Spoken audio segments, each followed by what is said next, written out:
Estamos recebendo aqui o nosso colega da CBN, o Gilberto Dimenstein, que é jornalista, um homem muito ligado à inovação, à educação. Dimenstein, obrigado pela tua presença aqui conosco. Já levei um susto aqui. Eu sento aqui e vejo notícias de trânsito congestionado. Me senti em São Paulo, entendeu? Pois é. O Florianópolis não era para ter repórter de trânsito. Mas já está sim. Esse é um problema sério que a gente enfrenta na cidade. É inacreditável. Não dá para comparar com São Paulo, com Porto Alegre, com Rio de Janeiro, mas é um problema muito sério.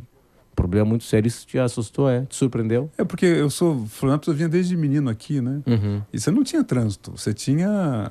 Agora, você sabe que o único lugar que eu perdi avião em toda a minha vida foi em Florianópolis. É mesmo? O único lugar, que eu já viajei para vários países do mundo, o único lugar que eu perdi o avião por congestionamento foi em Florianópolis. Ficaste no congestionamento. Fiquei no congestionamento também, nunca mais deixo de viajar aqui sem saber quando que a Havaí joga. Tem isso. Você tem que avisar os estrangeiros, os turistas. Tem que olhar a tabela, né? Tem que olhar a tabela do Campeonato Brasileiro antes de comprar passagem, né? Saber se tem jogo do Havaí, cidade grande, Florianópolis está virando cidade grande. Isso aí. Aqui conosco o Juliano Barbato Wolff também, que é da ADMSA, e o Gilberto Dimenstein vem a convite da ADMSA para o lançamento da empresa aqui em Santa Catarina. E o Dimenstein, onde é que tu passava as férias aqui? Eu vinha muito, né? Porque o paulistano tem Florianópolis como uma espécie de oásis, né? Sempre que eu podia, vinha um final de semana, ficava em Jurerê ali, que achava... É Jurerê, né? Não tô ficando. Sim. Ou então mesmo em Florianópolis. Porque realmente para nós, dependendo do trânsito aqui, é um oásis, né? Porque São Paulo é 45 minutos, quase ao mesmo tempo, 50 do que Rio de Janeiro. Sim. Uma qualidade de vida excepcional, uma tranquilidade excepcional. Não sei se a segurança mudou tanto assim. Um pouquinho para pior. Mas comparado com São Paulo, você pode andar... E aqui tem um detalhe, vamos falar baixinho aqui para não espalhar, né?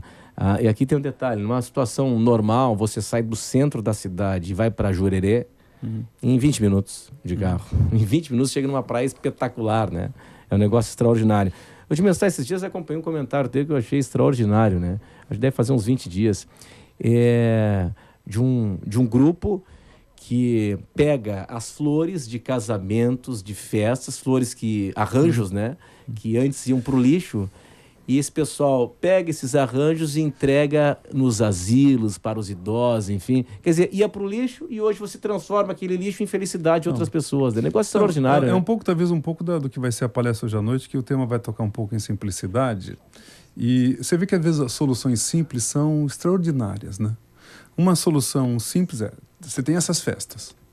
E aí, as flores vão ser jogadas fora. O que as pessoas fazem? Não, vou pegar essas flores, fazer um arranjo e colocar num lar de idosos. Você precisa ver a cara das mulheres. Você sabe que até em São Paulo tem uma moda que quem anda em São Paulo pode ver em algumas ruas que estão surgindo orquídeas em muitas árvores de São Paulo. Sabe por quê? Porque ensinaram os zeladores que eles podiam pegar as orquídeas jogadas fora e plantar numa árvore. Uma arquiteta ensinou. Então hoje você tem uma banda de orquídeas. Então, às vezes, soluções simples, baratas, que economizam recursos. Vou dar um exemplo. Hoje até estava fazendo meu comentário na CBN São Paulo, um rapaz que inventou um aplicativo em que você vê um carro poluindo, você fotografa e manda diretamente para uma área da prefeitura. Um outro, tem um projeto da Mercedes-Benz em São Paulo que vai chegar aqui em Florianópolis, que a Mercedes sabe que essa farra toda de carro privado não vai continuar. Como que é o aplicativo? Como que é o projeto da Mercedes? Em vez de eles venderem carros ou caminhonetes, eles estão estimulando as pessoas a compartilharem. Então você fala assim, estou indo daqui para o aeroporto. Aí você entra lá no site, monta 5 pessoas que estão indo para o aeroporto à mesma hora. Aí você faz a reserva, você paga 1/5 de um preço de um automóvel. Então, hoje uma das questões mais sérias que você tem no planeta é como você cria cidades mais sustentáveis com soluções usando as tecnologias da informação, que aliás vai ser um dos tops do meu comentário hoje à noite. Né? Sim, e Dimenstein, a gente escuta das autoridades brasileiras que a gente vai resolver o problema basicamente com financiamento, né? Que os problemas são fruto da falta de recursos. Às vezes não é dinheiro, é gestão, é ideia, é criatividade. Para mim, eu vou falar uma coisa que eu não quero ser mal interpretado, que eu tenho até receio de falar, porque você fala, as pessoas vão achar que você está conivente com a roubalheira. Comparado com a má gestão e o desperdício provocado pela má gestão, a corrupção não é nada no Brasil, em termos de desperdício de recursos. Se você for ver o seguinte, quanto que a gente concorda plenamente com isso. Por falta de integração dos programas públicos, por falta de de avaliação, por falta de metas, é um desperdício, é um jorro. O que, de alguma forma, o que a Copa do Mundo está mostrando é um pouco essa sensação que o brasileiro já está intuindo do desperdício. Se você pegar quantas crianças ficam na escola, não aprendem nada, ou aprendem muito pouco. Quanto que você gasta de saúde por falta de gestão. Às vezes nem é só a questão do médico, que é um tema muito momentoso. Então, eu acho que a revolução contemporânea brasileira é a revolução da gestão. É como que você faz mais com pouco. Hoje é o dia do administrador, não é? Hoje é o dia do administrador. Então, parabéns, né, Juliano? Você é administrador. É isso mesmo? O problema é de incompetência, é de falha na gestão da coisa pública? Você lembra que nós conversamos há um mês, mais ou menos, Sim, justamente sobre as causas da mortalidade das empresas, segundo uma estatística do Sebrae, apontando que quase 30% das empresas quebravam nos primeiros 2 anos por má gestão. Imagina se as empresas privadas estão nesse ponto de, em função da má gestão, esse volume de quebra extraordinário. Imagina o que é isso que o Gilberto falou, a má gestão no setor público. É muito mais grave a situação, e aí a gente vê cada vez mais a necessidade de uma administração técnica, administração profissional, administração racional, administração econômica bem planejada. Falta muito isso. Mas aí, Dimenstein, nós temos a conotação político-partidária na composição dos quadros. Então, aí fica muito complicado, porque você não tem uma defesa do cidadão, você tem uma defesa da corporação. Então, muitos desses debates que tem sobre médicos, professores, é a corporação acima do cidadão. Uhum. Eu não tenho a menor simpatia do regime de cubano, menor simpatia, e também acho que o plano do governo na área de saúde foi improvisado. Mas entre ter algum médico, não ter nenhum médico, eu prefiro algum médico, tá certo? Então a discussão não fica em cima do essencial, fica em cima da corporação. E quando você junta corporação, partido, interesse eleitoral, é um problema seríssimo, entendeu? Eu, por exemplo, eu gosto... Gilberto, você vai ser deputado por um dia, eu não quero 2, só quero um dia. Vai fazer uma lei que vai ser aprovada. Sabe o que eu faria? Uma única lei. Eu criaria no setor público a mesma coisa que tem para o consumidor normal. Porque no Brasil, o consumidor veio antes do cidadão. Eu quero que a pessoa esteja numa escola pública e tenha um telefone do lado. Olha, hoje não veio o professor, hoje não veio o médico, hoje está faltando o gás. Porque é engraçado, porque o governo regula as relações que as empresas têm com os consumidores, a gente acha normal e é certo. Agora, por que o governo não faz a iniciativa de criar um saque, que é o Serviço de Auxílio Consumidor, para cada repartição pública? Eu falo isso, a gente pensa que é ET, né? Agora o governo fala assim, olha, se tiver um telemarketing, se passar de 30 segundos, você pode processar ou punir a empresa. Ótimo, sou favorável. Agora, por que no governo eu também não estipulo normas de atendimento de qualidade? Por que eu não consigo denunciar a má gestão? Vai lá na ponta, vê o professor que não vai na sala de aula. Vai lá na ponta, vê o médico que deve estar de plantão não está lá na ponta. Vai lá na ponta, vê o fiscal do meio ambiente que não está lá. Então, a gente fica olhando assim e fala assim, pô, mas você consegue imaginar hoje você comprar essa caneta aqui? A caneta vira estragada e você não tem um telefone que te atenda para você devolver a caneta? Você consegue imaginar? Você consegue imaginar? Por que o setor público não pode ter a mesma mentalidade? Porque existe uma proteção aí da incompetência pública. Tanto é o controle, né? O problema todo é o controle. Claro, então, claro. Se a gente for pensar em controle de todas as áreas. Então, o que o Gilberto falou foi exatamente isso. Atividades de controle, ou seja, que a pessoa possa controlar o que está sendo feito, o que está sendo consumido, a qualidade do serviço, e aí você tenha como cobrar. Inclusive, hoje, uma das grandes acusações, eu estava conversando com um promotor na semana passada, ele me dizendo, Juliano, a gente está vendo uma grande mudança de foco na sociedade. Antes as pessoas atacavam o governo diretamente, hoje estão atacando as pessoas, as entidades, os órgãos que deveriam estar controlando, justamente porque não estão controlando adequadamente.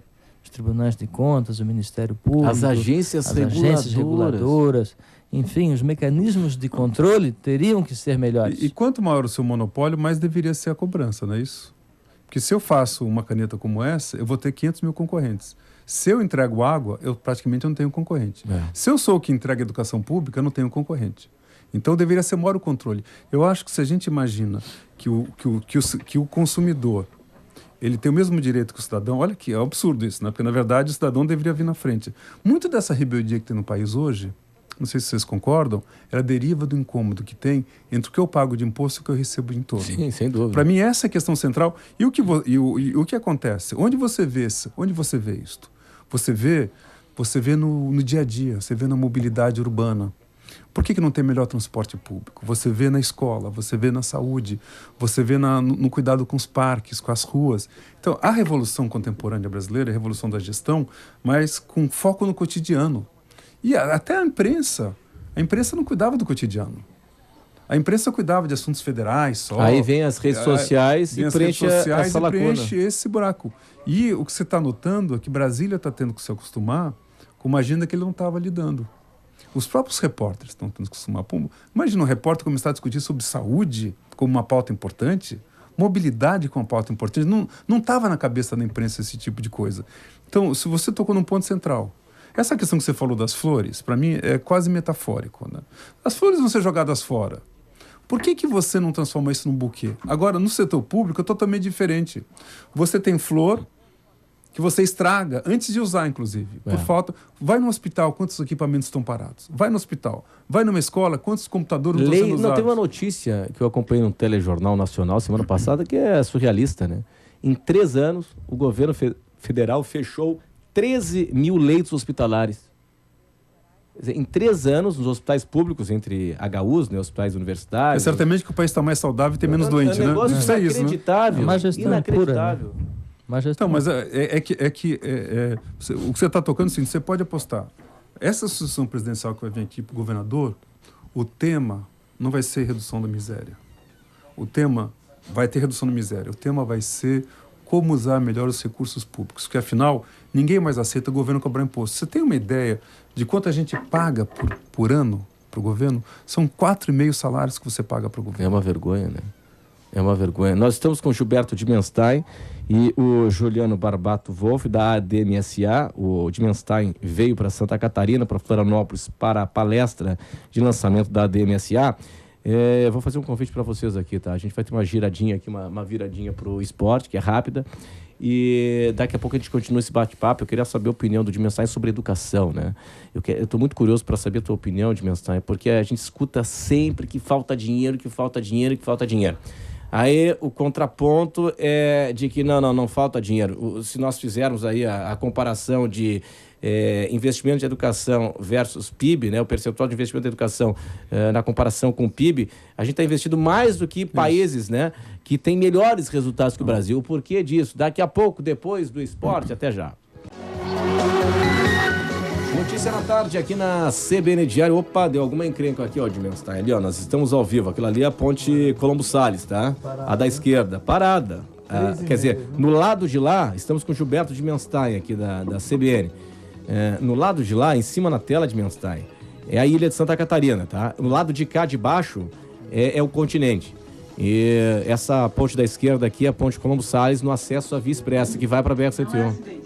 Não é acidente. É congestionamento, movimento normal, tá dizendo aqui a Leda Limas na produção. Quer dizer, isso aí é o normal. Inacreditável isso, isso, né? É o normal. Isso numa cidade como Florianópolis, que não tem...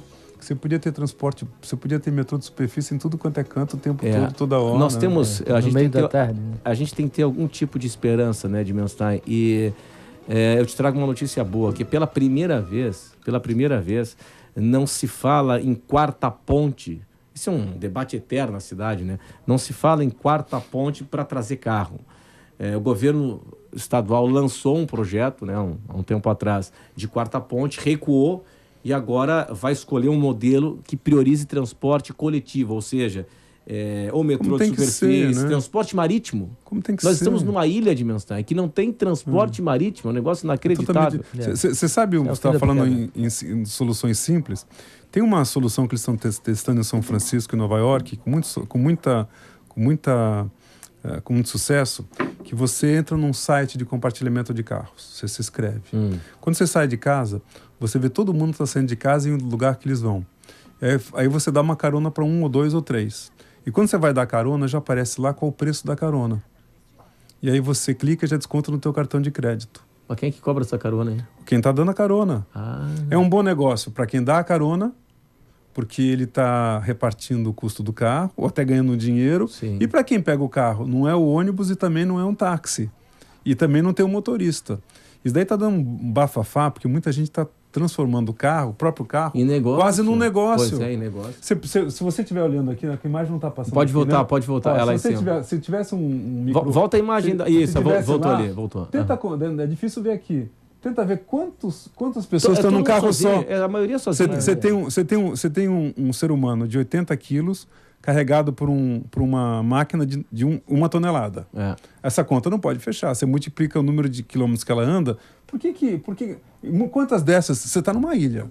Não é possível que você tenha mais do que 20 grandes áreas de destino, de chegada e destino numa ilha como essa. É. Por que as pessoas não compartilham o carro? Porque elas têm medo de serem assaltadas? Pois é, aí que tá. Nova York, São Francisco tem uma mas aí diferente daqui. Você vai saber quem deu a carona, você vai saber se ele tem Facebook. Eu estou dizendo o seguinte... Sim. Dá para adaptar. Você sabe qual a definição de loucura do Einstein? Você sabe o que ele define como loucura? Não, loucura é você fazer sempre a mesma coisa e esperar resultado diferente. Então, isso daqui, se um lugar como esse, como Florianópolis, está com esse condicionamento, você não pode mais pensar do mesmo jeito como... Claro. Porque as soluções já ficaram... Gestão é assim, né? Diante de problemas novos, você tem que ter... Mas, Juliano, o que acontece é que mudou em função da pressão das ruas, né? Pelo menos esse discurso aí de priorizar o transporte coletivo, né? Se não fosse assim, não ia mudar nada. O fato é que as soluções já conhecidas, como o Gilberto falou, não estão resolvendo na prática. Então, temos que buscar com efetividade investimentos pesados em soluções alternativas. Não tem outra solução. Eu acho que essa história do compartilhar o carro, de você ter mais carona. Por exemplo, eu defendo uma coisa que os motoristas ficam uma fera, porque não volta a ter lotação como antigamente. Aí um táxi pega mais 3 pessoas. Sim. Entendeu? É mais ágil do que o ônibus. É mais ágil. De repente você pode facilitar, é mais barato do que o metrô. Fica entre o ônibus e o táxi. Agora, né? Eu passei um tempo morando em Cambridge, em Boston, e eu posso dizer o seguinte, a era do carro privado está acabando. Sim. Você sabe como funciona em Berlim? Você pega um carro de aluguel, você vai alugar meia hora, 1 hora, e você estaciona onde você quiser o carro. Você tem um cartãozinho que você abre a chave, abre pelo cartão ou pelo celular, você deixa na porta da sua casa. E quem vai pegar o carro, vai pegar o carro na porta da sua casa. Então você estaciona o carro em qualquer lugar. Tanto que a Mercedes quis fazer no Brasil isso daqui. Está querendo fazer no Brasil, porque eles perceberam o seguinte, é que nem Nova York. Nova York você não tem. Nova York, eles fecharam o Times Square. Sim. Roma, eles estão fechando. Espaço para pedestre, humaniza. Uma coisa que o brasileiro detesta, a classe média vai acabar tendo que fazer, é o seguinte, vai ter pedágio urbano. Pois é, uma dimensão, eu acompanhei, depois do calor das ruas, fizeram uma pesquisa em São Paulo, tua cidade, para fazer uma avaliação, porque aumentaram, acho que em 30 e 60 quilômetros as canaletas exclusivas. Isso, e melhorou o trânsito para o ônibus. Mas não foi, segundo a pesquisa, não foi o suficiente para fazer com que o motorista de carro deixasse o carro na garagem. A conclusão que eles chegaram foi a seguinte, para que isso acontecesse, precisa de pedágio urbano, mais rodízio. Mais metrô, costume. É isso. O brasileiro é carro dependente. E tem o carpool também, né, que o americano usa muito, que é a faixa exclusiva para quem tem mais de uma pessoa no carro. Então, nas grandes autopistas sempre tem com aquele símbolo assim. E um losango, assim, né? E tem o carpool que é bem frequente. Então, se a nossa ponte tivesse uma pista de carpool, obrigaria ou incentivaria as pessoas a darem carona para justamente usar essa pista mais rápida. Bicicleta é uma coisa que... Agora, na verdade, a gente não está discutindo com o trânsito, está discutindo uma mentalidade não inclusiva, né? Que ter carro é você ter status. Andar na rua é porque você é pobre. É cultural, claro. Agora, quando vai a madame de São Paulo, do Rio de Janeiro, ou de Florianópolis para Nova York, acho o máximo andar na rua, claro, né? Claro, acho o máximo. Puxa vida, daqui é civilizado. Não, e respeitar a lei de trânsito também, né? Não, porque lá o bicho pega, tem que respeitar, tem radar e tal. Aqui os caras pisam pesado, né? Dimensão é o seguinte, educação, hein? Eu trazia a seguinte provocação há pouco aqui. Se nós compararmos o investimento brasileiro em educação versus PIB, nós estamos investindo percentualmente muito mais do que países que têm melhores resultados do que os nossos. Por quê? Então, eu vou tentar te colocar da forma mais simples possível. Se eu jogar 2 litros d'água num copo furado, é pior do que se eu jogar um pouquinho num copo que não está furado, tá certo? O que acontece muito na educação é que você vai jogando água, mas você tem um bando de furos. Quais são os furos? Você não tem bom centro de formação de professores. Os professores não são bem remunerados. Você não tem avaliação de metas, você não tem avaliação de processo. O que a gente pega dos resultados dos alunos não se transforma em soluções, tirando uma ou outra escola, entendeu? Então tem um processo de ineficiência muito grande. Isso faz com que, mesmo que você coloque mais dinheiro, por exemplo, se você colocar mais dinheiro num time de futebol e não tiver um bom técnico de jogadores, vai funcionar? Não vai funcionar. Você pode até construir um estádio maravilhoso que não vai funcionar. Então, o que acontece é que o essencial da gestão, que é o capital humano, ele é muito ruim. É muito ruim. E você também não tem uma cobrança dos pais como poderia ter. É por isso que eu sempre digo que os exemplos mais legais que eu conheço na história do Brasil, de como que as pessoas podem fazer pressão para melhorar a educação pública, vem de Florianópolis, da menina Isadora Farber. Se em cada escola se tivesse pais, alunos, mostrando o que não está funcionando, eu vou mais. Eu defendo a ideia de que em cada escola tem uma linha com contato direto com uma ouvidoria. Olha, hoje não foi o professor. Então, tem um problema de falta de dinheiro. Eu acho que talvez o dinheiro até não fosse tanto assim, porque é tão atrasado que a gente está em educação, é tão atrasado em matemática, português, é tudo tão atrasado, que você vai ter que ter muito dinheiro para chegar num ponto civilizado. Mas no ritmo que está, e no jeito que está, se você jogar só mais dinheiro, é a água saindo do copo. Sim, entendeu? Sim. Então aí não tem conta que feche. E aí o professor quer aumento salarial, justo, mas também não quer fazer compromisso com metas de qualidade. Aí você tem greve de professor, mas ao mesmo tempo você também não tem reposição. Você não vai conseguir ter uma educação de qualidade pública se não for em tempo integral. Não existe. Não existe isso. O garoto tem que chegar de manhã na escola, sair à tarde, e à tarde ser para dança, para música, para teatro. E para reforço, se você pegar os exemplos mais bem-sucedidos do planeta em educação, o que você vê como características comuns? Várias, né? Boa diretora, bom professor. Geralmente os professores nos países mais evoluídos de educação foram os melhores alunos. Se você pegar no Brasil, muitas vezes o pior aluno vira o professor. Então daí você já vê todo o resto. Mas qual que é uma chave? Quando você percebe uma deficiência do aluno, você não deixa ele ficar para trás. Você tira ele da sala de aula. Você dá um apoio para ele poder chegar nos outros alunos. Então é um sistema de gestão altamente complexo que no Brasil não acontece. Bom, o seguinte, Juliano Barbato Wolff, da ADM-SA. A ADM, tu me falaste no intervalo aqui, mas o que é a ADM? É uma sociedade anônima, criada por administradores e profissionais da área de tecnologia da informação, para desenvolvimento de sistemas de gestão e prestação de serviços de administração em todas as áreas da administração: marketing, gestão de pessoas, finanças, processos, logística, todas as áreas. A palestra hoje de Menstein é aberta ao público ou é um evento fechado? Não, é um evento fechado. Nós já temos os nossos convidados todos confirmados. É um evento fechado. Nós, inclusive, vamos estar lançando um livro, Ferramentas de Administração, um livro muito prático, escrito por 12 autores, com ferramentas do dia a dia do administrador. Bom, vamos fazer o seguinte, a gente continua depois do intervalo aqui, pode ser, Leda? Então tá, a gente tem mais uns 10 minutinhos com o Gilberto de Menstein e o Juliano Barbato Wolff, da ADM-SA. A participação do ouvinte aqui, o Murilo. O Murilo nos liga para dizer o seguinte: onde é que está a fiscalização para coibir o trabalho de malabaristas nas sinaleiras? De Menstein, aqui a gente tem muita gente aqui do Mercosul, muito argentino, muito uruguaio, que vem para cá, artistas de rua, e que ficam ganhando a vida nas esquinas, né? E tem muita gente que não gosta. Tem alguns fazendo malabarismo com tochas, colocando em risco a segurança dos motoristas. Eu nunca soube de nenhum malabarista que tem colocado fogo num carro. Agora eu já soube de muito motorista que, por não respeitar a faixa do pedestre, se é para fiscalizar, tem que fiscalizar o seguinte: as pessoas param na faixa de motorista, na faixa do pedestre, elas respeitam o ciclista. Se é para ter fiscalização, de 1 a 5, eu coloco o malabarista lá embaixo.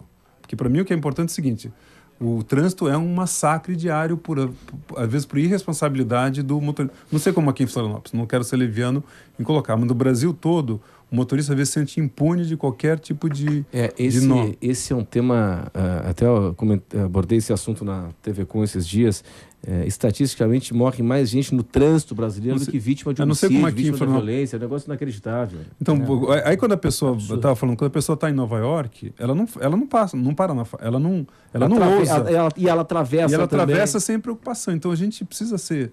O trânsito, Renato, é um reflexo da nossa mentalidade de cidadania. É igualzinho. Gilberto de Menstein e o Juliano Barbato Wolff seguem aqui conosco daqui a pouco, depois do intervalo. Até já. Gilberto de Menstein, estamos sobre a hora aqui.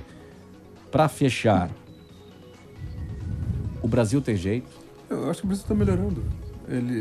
O Brasil, se a gente olhar o Brasil para o que podia ser, a gente vai achar que está muito longe. Mas também se olhar o Brasil pelo que foi, a gente vê que deu grandes passos, né? E eu não sou pessimista, né? Eu gostaria que fosse mais rápido. Mas se você imaginar que hoje o Brasil vive na democracia, tem um grau de estabilidade política, tem uma estabilidade econômica, em que as pessoas estão debatendo coisas essenciais, em que está aumentando a pressão, a transparência. Acho que o Brasil está longe do que eu gostaria, mas eu não estou insatisfeito. Eu não estou falando de governo. PT, PSDB, nada disso. Estou que a sociedade como um todo tem mostrado mais maturidade e a gente está indo para frente. Não é que nem um país da África, do Oriente Médio. Eu acho que tem de 1 a 10, 7. Tá bem. Volte mais, tá? Muito obrigado. Volte mais aqui para Florianópolis. Foi um prazer imenso recebê-lo aqui, Gilberto de Menstein, na companhia do Juliano Barbato Wolff, que é administrador e sócio proprietário da ADM SA. Parabéns para a ADM pelo fato de ter trazido essa fera aqui que muito nos orgulha, né? Somos colegas aqui do Gilberto de Menstein na CBN. Com certeza, para todos nós comentamos que o Gilberto viria falar hoje na nossa inauguração, todo mundo disse, que legal, que bom, vamos ouvir ideias novas. Vou fazer as mudadas de ideia no final da palestra. Vamos mudar de ideia. Só coisas boas. Que legal, que atrai, né? Bacana. Isso já é um sinal de mudança e de esperança, né? O Gilberto de Menstein vem falar de inovação, de educação. Esses dias assisti uma palestra do Ariano Suassuna aqui em Florianópolis. Ele está bem. Ele teve um problema de saúde, foi antes do problema de saúde dele, né? Tá se recuperando. E o seguinte, né? Palestra de manhã e com gurizada, gente jovem, lotado, achei muito bacana. Obrigado pela atenção de todos vocês, estamos sobre a hora.